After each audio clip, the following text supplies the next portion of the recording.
94లో one side ఎన్నికలు జరిగాయి. అప్పుడు కూడా ఇన్ని సీట్లు రాలా, ఇన్ని ఓట్లు రాలా. ఈరోజు మనం చూస్తే 175 సీట్లకు గాను 164 సీట్లు గెలిచాం. అంటే 11 సీట్లే ఓడిపోయాం. అంటే స్ట్రైకింగ్ రేట్ 93%.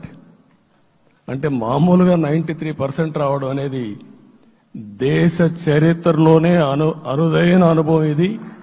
అలాంటి అనుభవం ఇక్కడ చూపించారు. ఓటింగ్ కూడా 57% ఓట్లు వేశారు. మనకు 50% ఓట్లు ఇస్తే ఎక్కువ అనుకుంటాం. అలాంటిది 57% ఆవరేజ్గా ఈ రాష్ట్ర ప్రజానీకం మనల్ని ఆశీర్వదించారంటే మనలో ఎంత బాధ్యత పెరిగిందో మనం ఒక్కసారి గుర్తుపెట్టుకోవాల్సిన అవసరం ఉంది.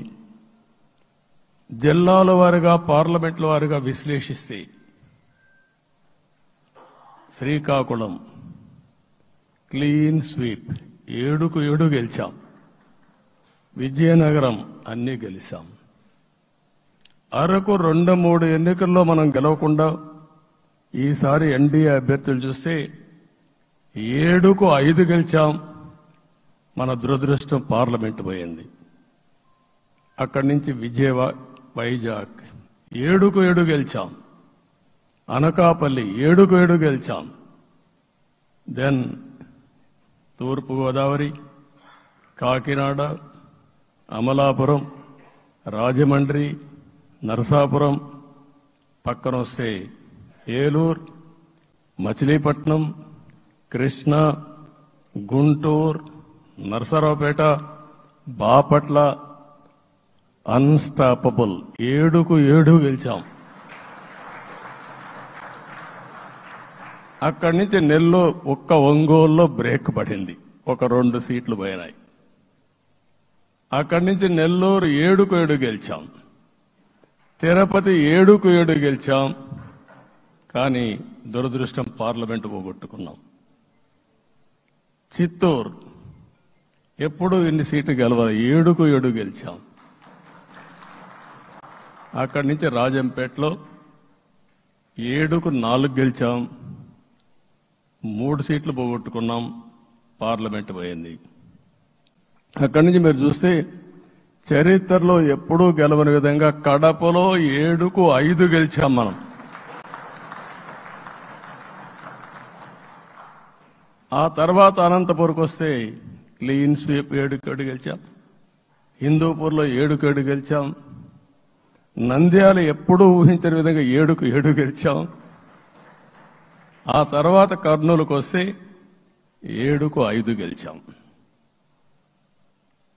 నేను ఈ 11 మందిని కూడా అదే మారిగా జనసేన మిత్రులు పవన్ కళ్యాణ్ గారు 21 సీట్లు తీసుకొని 21 గెలిచాడు.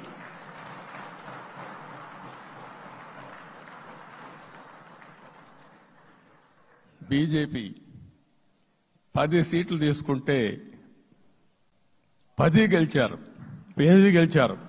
అంటే 10కి 8 గెలవడం అనేది ఒక చరిత్ర. ఆ 2 సీట్లు కూడా కొన్ని ప్రత్యేకమైన కారణాల వల్ల ఓడిపోయాం తప్ప ఇంకోటి కాదు. అంటే ఇక్కడ ఒక లెసన్ మనందరికీ అర్థమైంది ఏంటంటే, అభ్యర్థులు గట్టిగా నిలబడుకున్న ప్రతి ఒక్క చోట ప్రజలు మనల్ని ఆశీర్వదించారు, గెలిపించారు. ఇదే ఈ యొక్క ఎన్నికల్లో మనందరం గుర్తుపెట్టుకోవాల్సిన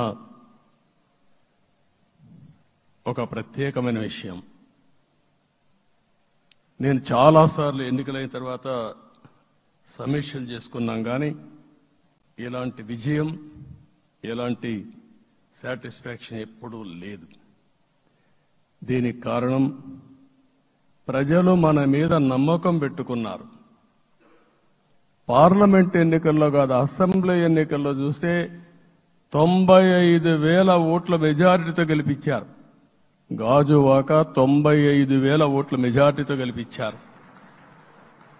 ఈ విషయాలు నేను పవన్ కళ్యాణ్ గారు ఢిల్లీకి వెళ్ళినప్పుడు, పురంధేశ్వరి గారు వచ్చినప్పుడు,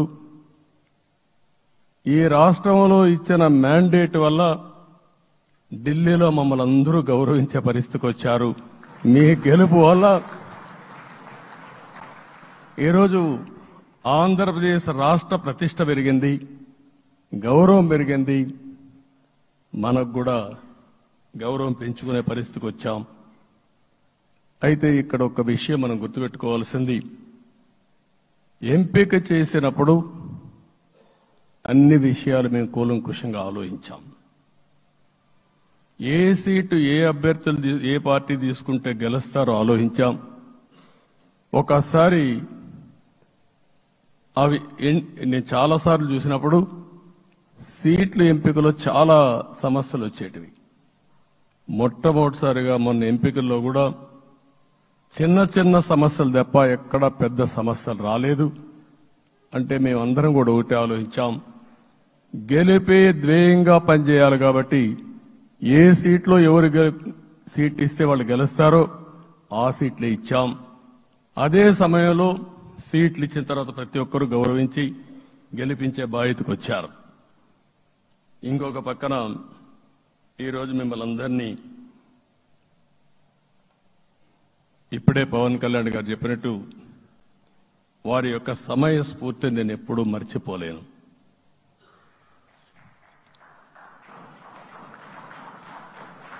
మొట్టమొదటిసారిగా నేను జైల్లో ఉన్నప్పుడు వచ్చాడు. వచ్చినప్పుడు నన్ను పరామర్శించాడు. బయట వచ్చి ఈ రాష్ట్రం అంత మునుపు చెప్పినా, అంత మునుపు అనేక సందర్భాల్లో ప్రభుత్వ వ్యతిరేక ఓటు చేయకూడదని చెప్పారు. కానీ నన్ను చూసి బయటికి వెళ్ళిన తర్వాత ఈరోజు తెలుగుదేశం జనసేన పొత్తు పెట్టుకుంటున్నామని చెప్పిన మొదటి వ్యక్తి పవన్ కళ్యాణ్ గారు. అప్పటికే బీజేపీతో పొత్తుంది. అయితే ఒక మాట చెప్పాడు, బీజేపీతో పొత్తుంది, బీజేపీ తెలుగుదేశం జనసేన 3 పార్టీలు కలిసి పోటీ చేస్తామని కూడా చెప్పి మళ్లీ ఆ ప్రయత్నం చేసి కడాన రాష్ట్ర ప్రయోజనాల దృష్ట్యా బీజేపీ తెలుగుదేశం జనసేన పొత్తు పెట్టుకున్నాం. మనస్ఫూర్తిగా ఆయన అభినందిస్తున్నా. ఆ రోజటి నుంచి ఎలాంటి పొరపక్షాలు లేకుండా కలిసి పనిచేశారు. మాకు కొన్ని అనుమానాలు ఉండేటివి, ఓటు ట్రాన్స్ఫర్ అవుతుందా లేదా, ఓటు ట్రాన్స్ఫర్ కాకపోతే ఎక్కడన్నా సీట్లు నష్టపోతామని. అందుకే మీరు ఒకసారి చూస్తే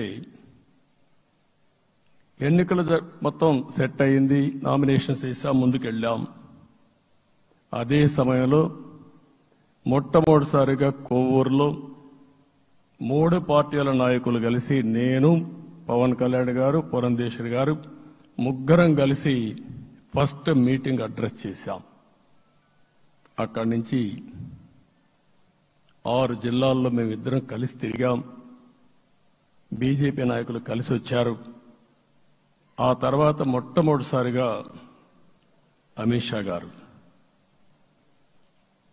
ఏదైతే అనంతపూర్లో ధర్మవరం కాన్స్టిట్యున్సీకి వచ్చారు. నేను మొన్న నేషనల్ మీటింగ్లో కూడా చెప్పాను. ఆయన వచ్చినప్పుడు చాలా స్పష్టంగా ఎందుకు మేము పొత్తు పెట్టుకున్నామనే విషయాలు చెప్తూ ఈ ప్రభుత్వ అవినీతిని ఎండగట్టారు, సూటిగా మాట్లాడారు. ఆ ఒక్క మీటింగ్తో రాష్ట్రం మొత్తం ఒక నమ్మకం వచ్చింది. బీజేపీ కూడా పూర్తిగా ఈ కూటమిని సపోర్ట్ చేస్తున్నారనే కాకుండా ఈ రాష్ట్రానికి ఏ అవసరం ఉందో చెప్పగలిగారు. అది అయిన తర్వాత ప్రధానమంత్రి గారు వచ్చారు. మొట్టమొదటి మీటింగ్ మీరు చూస్తే ఇక్కడనే రాజమండ్రిలో పెట్టారు. రాజమండ్రిలో స్పష్టత ఇచ్చారు, నేను అనకాపల్లిలో స్పష్టత ఇచ్చారు. తర్వాత రాజంపేటలో మాట్లాడుతూ చాలా క్లియర్గా చెప్పారు. ఇదే విజయవాడకు వచ్చినప్పుడు రోడ్ షో పెడితే నా జీవితంలో ఎప్పుడూ చూడలేదు, ప్రధానమంత్రి గారు కూడా అదే చెప్పారు, బ్రహ్మాండమైన రోడ్ షో విజయవాడలో జరిగిందని ప్రధానమంత్రి గారు కూడా అభినందించే పరిస్థితికి వచ్చారు. ఇవన్నీ కలయికే మన విజయం. ఈ విషయం మనం గుర్తుపెట్టుకోవాల్సిన అవసరం ఉంది. మీరు కష్టపడ్డారు. నేను చాలా ఎన్నికల్లో చూశాను. అందరూ అభ్యర్థులు కూడా ఈ ఎన్నికల్లో కష్టపడిన విధానం కానీ ఇంత కష్టం నేను ఎప్పుడూ చూడలేదు. ఒక్క మాటలో చెప్పాలంటే ప్రతి ఒక్కరూ మనసు పెట్టి పనిచేశారు. అందుకే ఈ గెలుపు వచ్చిందని చెప్పి కూడా నేను మీకు తెలియజేస్తున్నా. మీ అందరి సహకారంతో రేపు ప్రమాణ స్వీకారం చేస్తున్నాను. దానికి మీ అందరికీ ధన్యవాదాలు. రేపు ప్రమాణ స్వీకారానికి నరేంద్ర మోడీ గారు ప్రధానమంత్రిగా వారు వస్తున్నారు. అదే మరిగా ఎన్డీఏ నాయకులు వస్తున్నారు. ఇది ఒక అరుదైన అనుభవం. అంటే నేను 4వసారి ముఖ్యమంత్రిగా ప్రమాణ స్వీకారం చేస్తున్నాను కానీ ఈసారి దీనికి ఉండే ప్రాధాన్యత, ప్రజలు మన మీద పెట్టుకున్న నమ్మకం, నష్టపోయారు, ఇబ్బందులు పడ్డారు, మన మీద హోప్ పెట్టుకున్నారు. తిరిగి నేను ఒక్కడినే చేసే కార్యక్రమం కాదు. అందరం సమిష్టిగా మళ్లీ ప్రజలకు రుణం తీర్చుకునే సమయం ఆసన్నమైంది. దానికి ఈ రాష్ట్రానికి పూర్తిగా కేంద్ర సహకారం అవసరం. నిన్న పోయినప్పుడు కూడా నేను చాలా స్పష్టంగా కేంద్ర నాయకత్వాన్ని కోరాను. అటు అమిత్ షా గారిని, అదే మరి ప్రధానమంత్రి గారిని అందరినీ కోరాం. పూర్తిగా సహకరిస్తామని వారు హామీ ఇచ్చారు. దానికి మనందరి తరపున కేంద్రంలో ఉండే ప్రధానమంత్రి నరేంద్ర మోడీ గారిని, అదే మరి అమిత్ షా గారిని, కేంద్ర నాయకత్వాన్ని, అదే మరిగా బీజేపీ దేశ అధ్యక్షుడైనటువంటి నేషనల్ ప్రెసిడెంట్ గారి నడ్డా గారిని మనస్ఫూర్తిగా అభినందిస్తున్నానని చెప్పి కూడా నేను మీకు తెలియజేస్తున్నాను. ఈరోజు 40 సంవత్సరాలుగా రాజకీయాల్లో ఉన్నాను. నేను ఎప్పుడు కూడా రాగద్వేషాలకు అతీతంగా రాజ్యాంగంలో ఏదైతే మనం ప్రమాణం చేస్తామో రాజ్యాంగాన్ని అనుసరించి అదే విధంగా పనిచేశాను. మళ్లీ ఈరోజు మీ అందరికీ హామీ ఇస్తున్నా. నాకు అలవాటు ప్రజల కోసం కష్టపడడం, అవిశ్రాంతంగా పనిచేయడం, పోరాటాలు మాత్రమే నాకు తెలుసు. ప్రజాహితం మాత్రం తెలుసు. తప్పకుండా దాన్ని నిలబెట్టుకుంటా. ఇన్ని దశాబ్దాలుగా కూడా ప్రతి అడుగు కూడా మీరు ఒకసారి చూస్తే ప్రతి ఆలోచన, తపన అన్ని కూడా ప్రజల కోసమే చేశాం. ఈరోజు మనకిచ్చింది ప్రజల అధికారం కాదు. ఇది ఒక పవిత్రమైన, అత్యున్నతమైన బాధ్యత మనకు అప్పచెప్పారు. ఈ విషయం అనుక్షణం ప్రతి ఒక్కరూ మనం గుర్తుపెట్టుకోవాల్సిన అవసరం ఉంది. నేను 14 సంవత్సరాలు దగ్గర ముఖ్యమంత్రిగా ఉన్నాను. 15 సంవత్సరాలు ప్రతిపక్ష నాయకుడిగా పనిచేశాను. ఎన్నో సవాళ్లు చూశాను, ఎన్నో సంక్షోభాలు చూశాను. ప్రతి ఒక్క సంక్షోభాన్ని ఒక అవకాశంగా మలుచుకుని ముందుకు పోయాం. ఈరోజు కూడా మీకు అందరికీ, ఈరోజు రాష్ట్రంలో మనం చూస్తే చాలా సమస్యలున్నాయి. నా అనుభవాన్ని మొత్తం తీసుకుని పూర్తిగా మీ అందరి సహకారంతో, మిత్రులు పవన్ కళ్యాణ్ గారి సహకారంతో పేద ప్రజల జీవితాలను మార్చడానికి అనునిత్యం ఆలోచిద్దాం. అది చేసి మన నిజాయితీని, మన కృతజ్ఞతని ప్రజలకు తెలియజేద్దాం. అందుకని ఇంకొక పక్క మీరు ఆలోచిస్తే రాష్ట్రం పూర్తిగా శిథిలమైపోయింది. దెబ్బతినని వర్గం అంటూ లేదు. అందుకనే ఓసారి ఆశ్చర్యం కూడా వేస్తుంది. ఈ రాష్ట్రం నుంచి కూలి పనుల కోసం వేరే రాష్ట్రాలకు వెళ్లిన వ్యక్తులు సొంత డబ్బులు పెట్టుకుని వాళ్ళ యొక్క ఫుడ్ కూడా పాకెట్స్ తయారు చేసుకుని వచ్చి ఓటేసి మళ్లీ వెళ్లారు. ఇది ఊహించని పరిణామం. ఇక్కడుండేవాడు ఓటేయడం ఒక ఎత్తైతే, పేదవాడు చిన్న చిన్న పనులు చేసుకునే వాళ్ళు కూడా వచ్చి ఓటేశారు.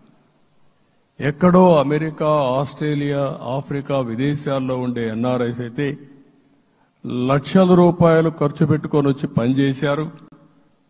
లక్షల రూపాయలు ఖర్చు పెట్టుకొని వచ్చి మనకు ఓటేశారు.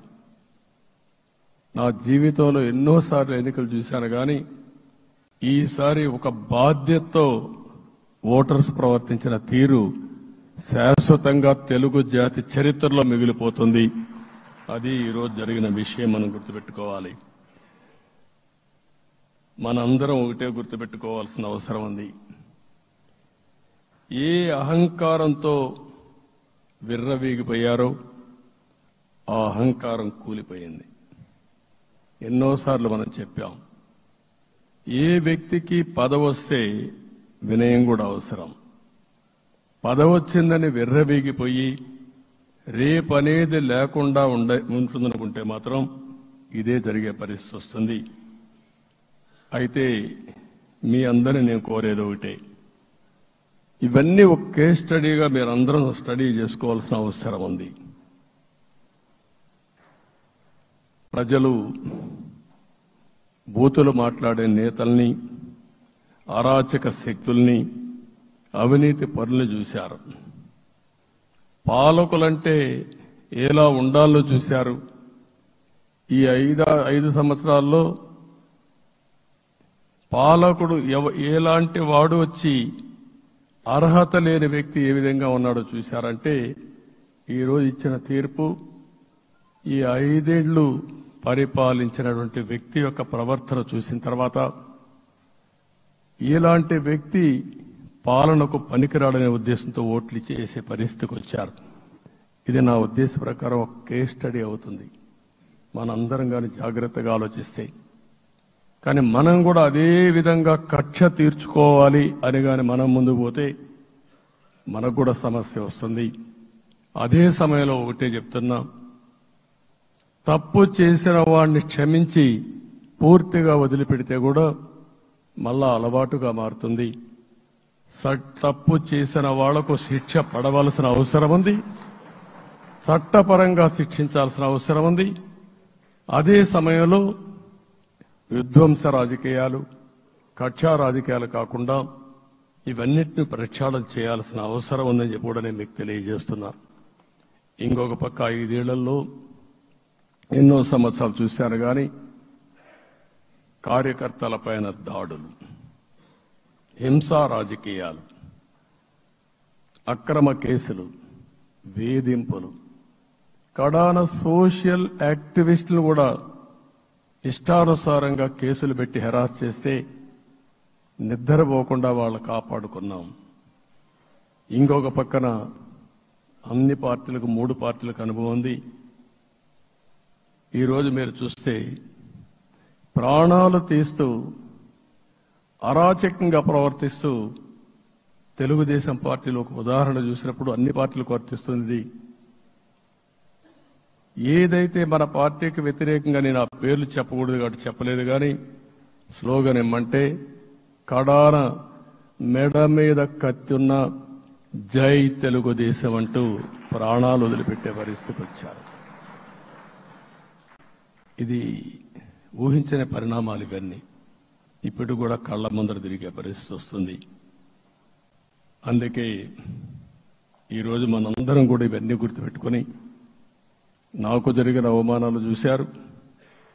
నేను అందుకే మా కుటుంబానికి జరిగిన అవమానంతో నేను కూడా భరించలేక బయట వచ్చినప్పుడు ఒకటే శపథం చేసి వచ్చాను. ఆ శపథం, ఇది గౌరవ సభ కాదు, ఇది కౌరవ సభ. ప్రజాక్షేత్రంలో గెలిచి మళ్లీ ఈ సభను గౌరవ సభగా చేసి అడుగు పెడతానని చెప్పి శపథం చేసి బయట వచ్చాను. ఓసారి ఇవన్నీ చరిత్ర.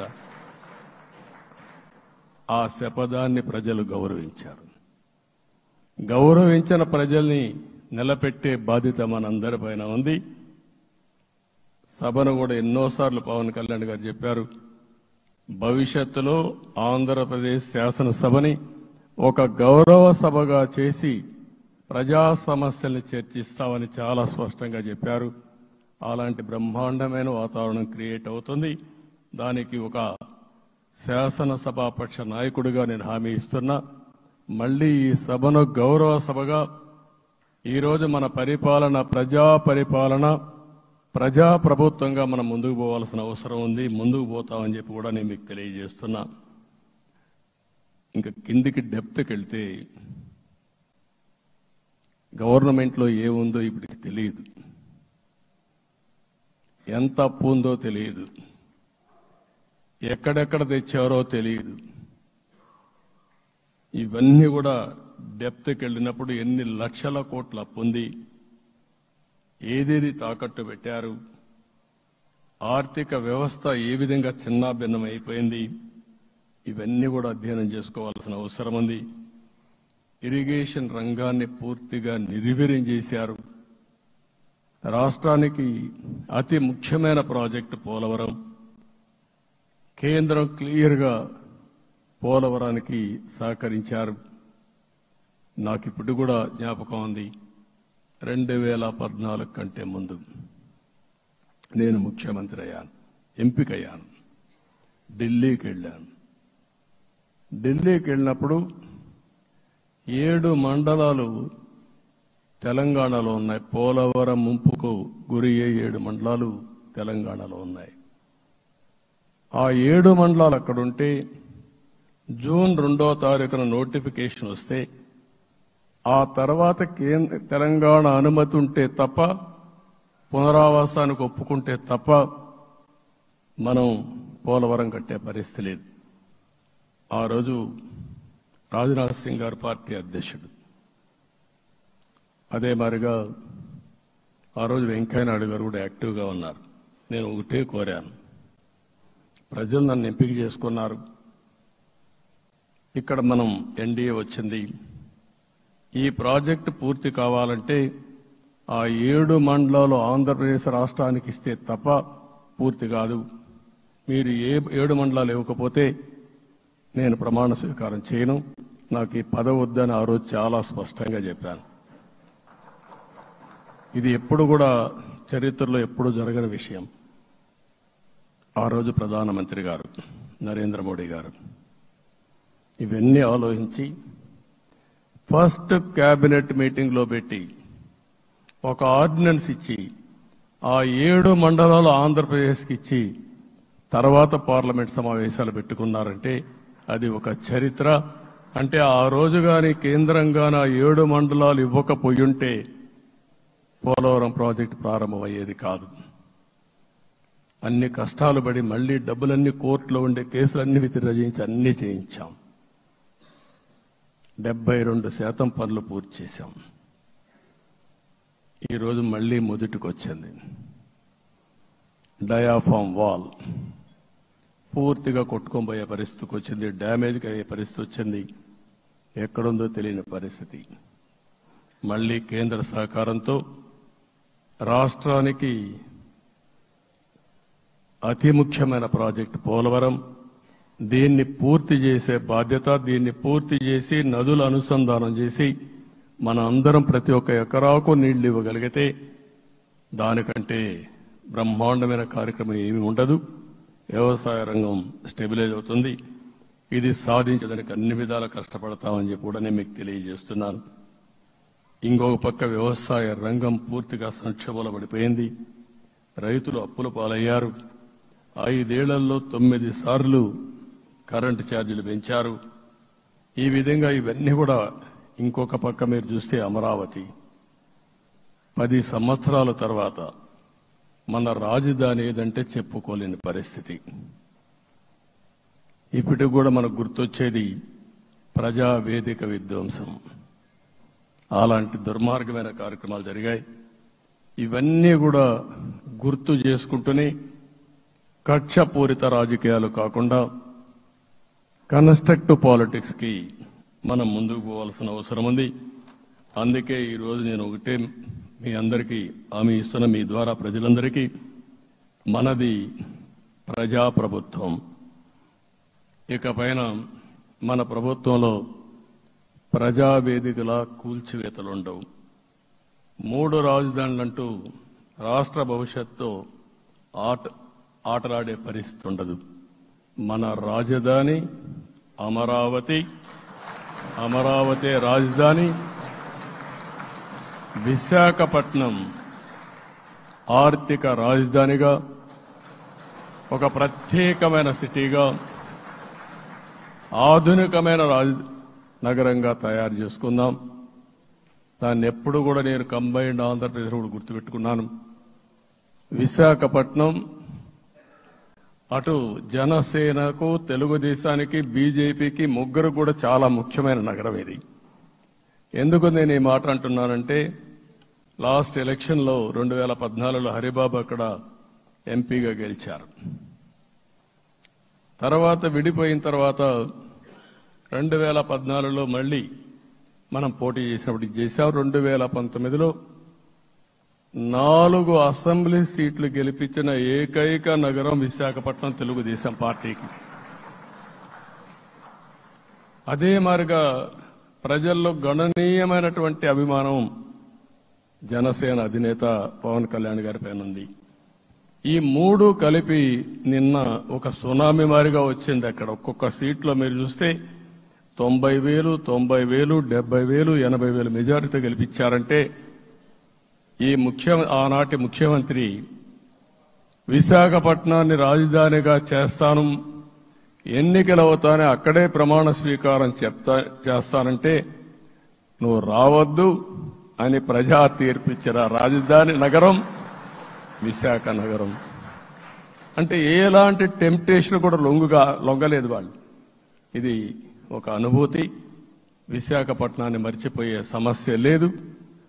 తగిన గుర్తింపు ఇస్తాం, అభివృద్ధి చేస్తాం. ఇంకొక పక్క కర్నూలుని కూడా ఇదే మాదిరిగా చెప్పి కర్నూలుని జ్యుడిషియల్ క్యాపిటల్గా చేస్తామని కడాన ఏమీ చేయకుండా వదిలిపెట్టినటువంటి వ్యక్తి. ఈరోజు మీరు ఒక్కసారి గుర్తుపెట్టుకోవాల్సింది, నేను చాలా ఎన్నికలు చూశాను కానీ రాయలసీమలో వన్ సైడ్ ఎన్నికలు జరిగాయి. బ్రహ్మాండంగా ఓట్లేశారు. ఓట్లేయడమే కాదు, ఊహించినటువంటి మెజార్టీస్ ఇచ్చారు. ఇది నేను కొంచెం భయపడ్డాను బిగినింగ్లో, కానీ ఊపు చూసిన తర్వాత మాత్రం అనిపించింది అందరూ ఎక్స్పెక్ట్ చేశారు రాయలసీమలో కొంచెం ఇబ్బంది ఉంటుందని. అలాంటి రాయలసీమ తిరుగుబాటు చేసే పరిస్థితికి వచ్చింది. దానికి కూడా మనందరి మీద బాధ్యత ఉంది. కర్నూలుని అన్ని విధాలా అభివృద్ధి చేసే బాధ్యత Telugu Desam party, Janasena, BJP, NDA కూటమి తీసుకుంటామని కూడా హామీ ఇస్తున్నాను. ఈ 3 సిటీలే కాకుండా మొత్తం అన్ని జిల్లాల్ని సమభావంతో ఆలోచించి మనం ముందుకెళ్దాం. ఇంకొక పక్క మనలో ఏ కోశాన కూడా అహంకారం ఉండకూడదు, అరాచకం అనేది ఎక్కడా కనిపించకూడదు. ఈ రాష్ట్రంలో అశాంతికి చోటు అనేది లేకుండా ముందుకు పోవాల్సిన అవసరం ఉంది. రాష్ట్ర ప్రజలందరికీ హామీ ఇస్తున్నా, సీఎం వస్తున్నాడంటే చెట్లు కొట్టేయడం, లేకపోతే రోడ్లు మూసేయడం, షాపులు బంద్ చేయడం, పరదాలు కట్టుకోవడం అవన్నీ ఉండవు. సీఎం కూడా ఒక మామూలు మనిషిగానే వస్తా, అందరితో కలిసి ఉంటాం. నేను సీఎంగా ఉన్నా మా మిత్రుడు పవన్ కళ్యాణ్ గారు ఏ హోదాలో ఉన్నది కూడా రేపు అనౌన్స్ చేసుకుంటాం. మేమందరం కూడా సామాన్యమైన వ్యక్తులుగానే వస్తాం మీ దగ్గరికి, మీలో ఒక వ్యక్తిగా ఉంటాం. మాకు హోదా సేవ కోసరం తప్ప పెత్తనం కోసరం కాదు. ఆ విషయం ప్రజలందరికీ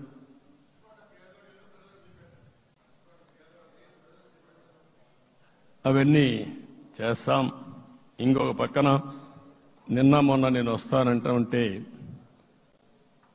వాళ్ళకు కూడా తెలుసు కాబట్టి ఎన్డీఏ అభ్యర్థిగా అంటే శాసనసభ నాయకుడిగా ఎన్నుకుంటారనే ఉద్దేశంతో, ముఖ్యమంత్రి అవుతాను ఉద్దేశంతో రోడ్లన్నీ కూడా నిలిపేస్తాను. నేను ఒకటే చెప్పాను, మేము వచ్చినప్పుడు ఒక్క నిమిషం ఒక సిగ్నల్కి ఇంకొక సిగ్నల్కి కొద్దిగా గ్యాప్ పెట్టుకోండి.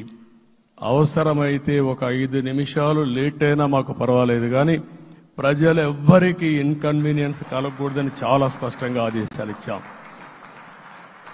కాబట్టి అవన్నీ మనం చేద్దాం. ఇంకొక పక్కన దాడులు చేసి బాధితులపైనే కేసులు పెట్టే పరిస్థితి ఉండదు ఈ రోజు నుంచి.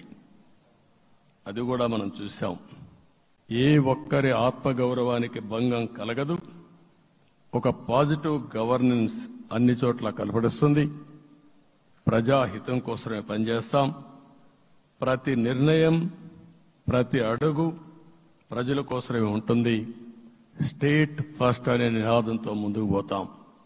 ఈ రోజు మేము ముగ్గురం కూడా ఢిల్లీలో వెళ్ళినప్పుడు కూడా మా ఆలోచన ఈ రాష్ట్రం ముందుండాలనే ఉద్దేశంతోనే ముందుకు పోయాం. అదే సమయంలో ఈ రోజు మన రాష్ట్రానికి కూడా సముచితమైన గౌరవం. ముగ్గురు మంత్రులు కేంద్రంలో మన వాళ్ళు ఉండే పరిస్థితికి వచ్చారు. ఒక పక్కన రామ్మోహన్ నాయుడు శ్రీకాకుళం ఎంపీ, ఆయన కేంద్రంలో మంత్రి పదవి, కేబినెట్ పదవి వచ్చింది. ఇంకొక పక్కన పెంబసాని చంద్రశేఖర్కి స్టేట్ మినిస్టర్గా ఎంఓఎస్ కింద ఇచ్చారు. మూడోది కూడా ఒక సామాన్యమైన కార్యకర్త Srinivasa Varma, Narasapur MP, BJP MP, ఈరోజు కేంద్రంలో మంత్రి స్థానం వచ్చింది. ఓసారి బీజేపీలో కూడా ఇది ఒక ప్రత్యేకత. ఆయన ఎంపీ ఇచ్చినప్పుడు నాకే ఆశ్చర్యం వేసింది. ఒక మామూలు వ్యక్తి ఎంపీ ఇచ్చారు. అప్పుడు ఆలోచించినప్పుడు నేను ఫస్ట్ మీటింగ్ పోతే వచ్చాడు. వచ్చినప్పుడు నేను ఎంక్వైరీ చేస్తే ఆయన స్ట్రాంగ్గా పార్టీ కోసం పనిచేశాడు. ఒక పార్టీ కార్యకర్తను గుర్తించిన పార్టీ భారతీయ జనతా పార్టీ. అది కూడా తెలుగుదేశంలో కూడా చేస్తున్నాం, జనసేనలో కూడా చేస్తున్నాం. వారి యొక్క ప్రత్యేకత. ఈరోజు నిన్న కూడా మనం అందరం చూస్తే మోదీ గారు మొన్నే మీటింగ్ అయినప్పుడు చూశాం. ఆయన స్పీచ్ను కూడా చూశాం. నేను కూడా చాలా స్పష్టంగా చెప్పాను.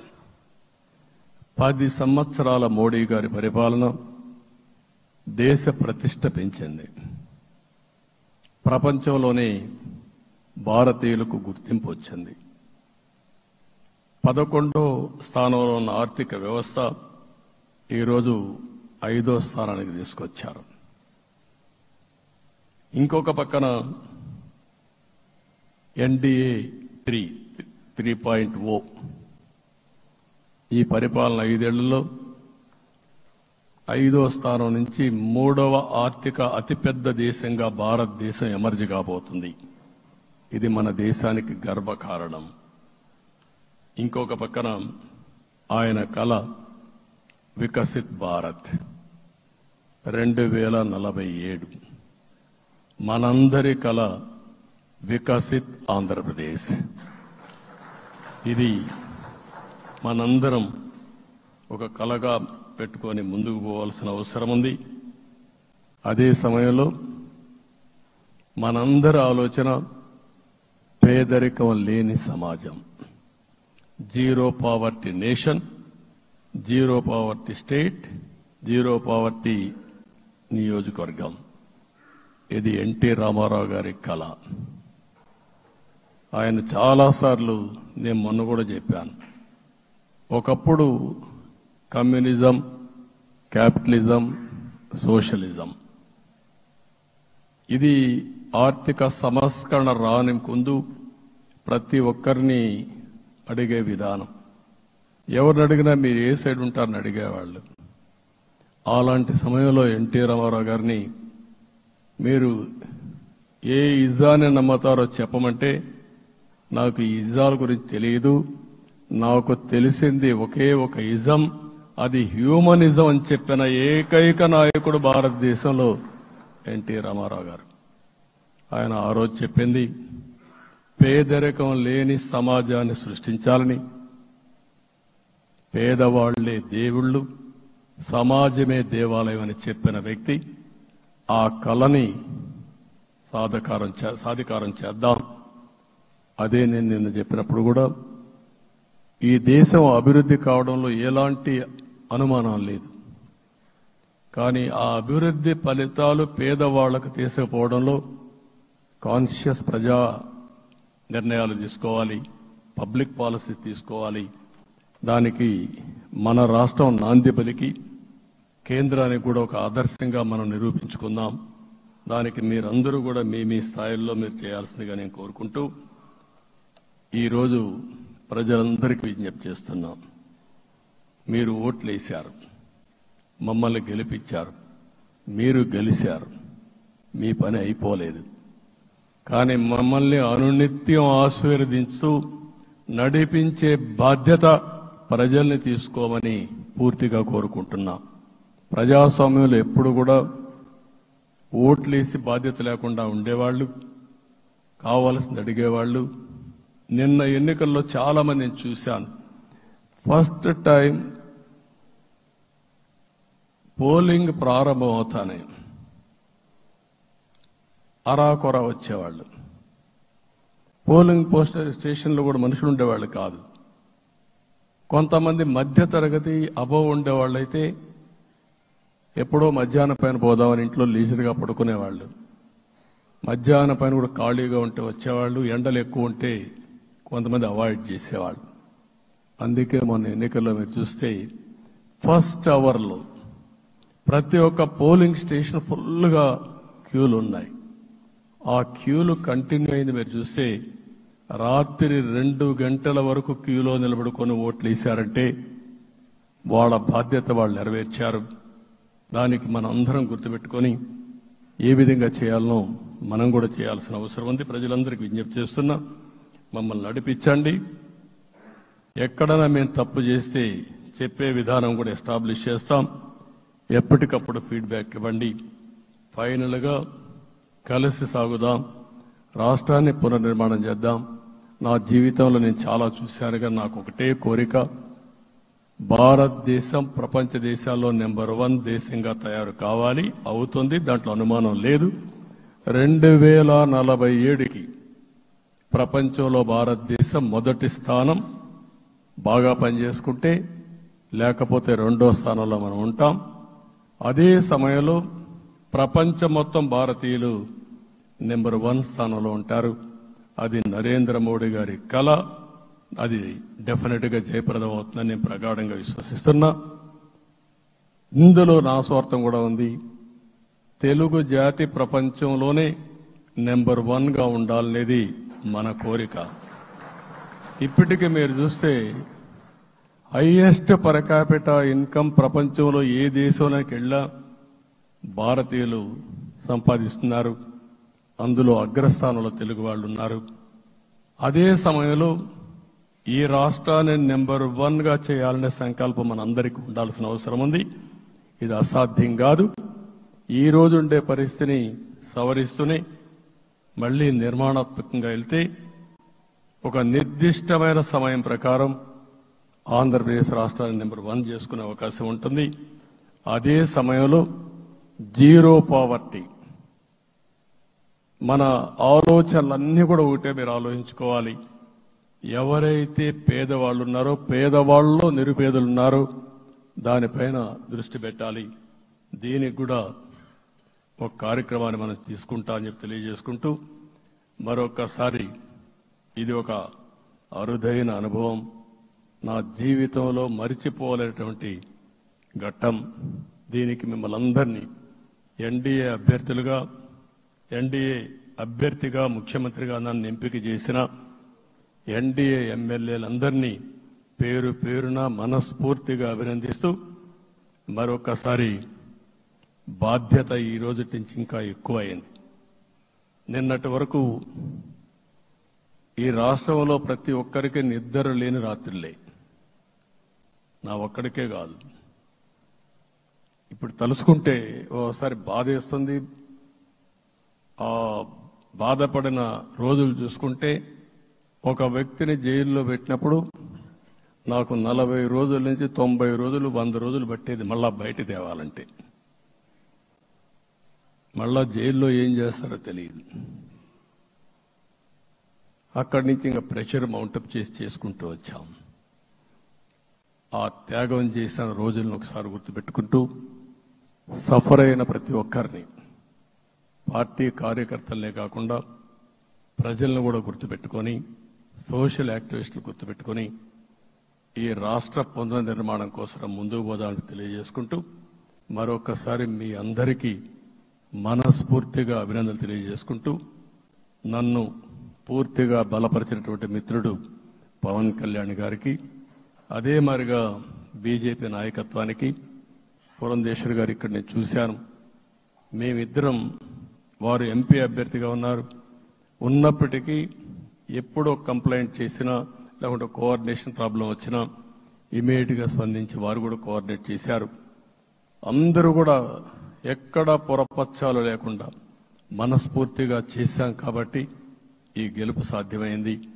ఈ గెలుపుకు సహకరించిన ప్రతి ఒక్క నాయకుడికి, ప్రతి ఒక్క పార్టీకి, ప్రతి ఒక్క కార్యకర్తకి, ప్రజలందరికీ కూడా పేరు పేరున మనస్ఫూర్తిగా నమస్కారాలు తెలియజేసుకుంటూ మీ అందరి దగ్గర సెలవు తీసుకుంటున్నాను. జై హింద్, జై హింద్.